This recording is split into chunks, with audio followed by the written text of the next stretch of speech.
Well, first of all, let us recognise that the NHS is never going to be able to meet every last demand that is made upon it.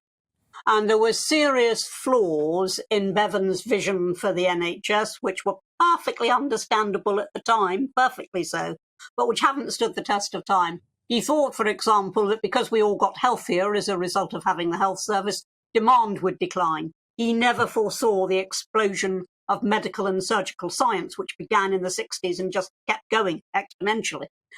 He did not foresee the rise in longevity. In 1950, average women's longevity was 69 years. By 2017, that had become 83 years. He didn't foresee that. He couldn't have done.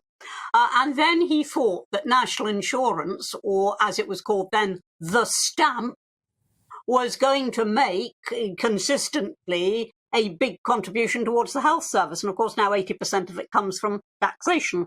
So it was set up on false premises. So the first thing we have to do is to ask ourselves, if we were starting again without a health service, we were starting afresh, knowing now what we didn't know then, what would we do? That is the really big question. So what would we do? What would you do? When we looked at what we could do, look at other countries, for example, we then need to decide out of all of that what we should do. And then the big question, the really big question, how we get there from here.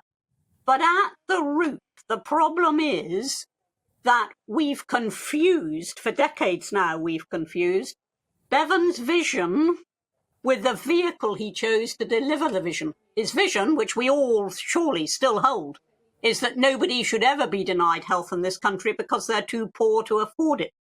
The vehicle he chose was everything free at the point of reception, regardless of means.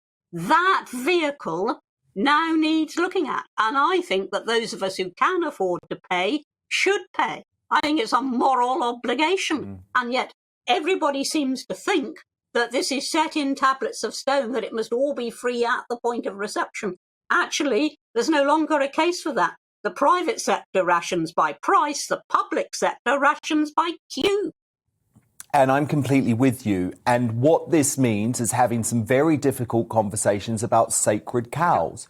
I think it's actually sick that I can go and see an NHS GP for free because I believe in capitalism and I should be able to pay for, well, I am able to pay, but I should have to pay to see my GP. But I completely agree. The vulnerable in society, those on benefits, elderly, students, of course, they should be able to see a GP for free. And if we did that, it would also mean you'd get much better service from your GP. You wouldn't have the people who are time wasting because they would have to shell out. And you would allow to pay a lot of the tax money would actually go to what really matters, which is into treatment of cancer, for example. I mean, indeed. I mean, that is absolutely right. And if you look at some other countries who spend much more than we do, you tend to say, oh, well, look, they spend their way into success. But in fact, a lot of that spending is not public money at all. It's raised through things like hotel charges, for example, or charging to see the GP, or whatever it might be. Now, I'm not advocating any of that because I think the admin would overwhelm the result. But what I do say is that we must have an open and mature debate. Practitioners, users, academics, statisticians, economists. We must have an open, mature debate with nothing ruled in, nothing ruled out, and then see what we could do. And I've been asking for that since 1998.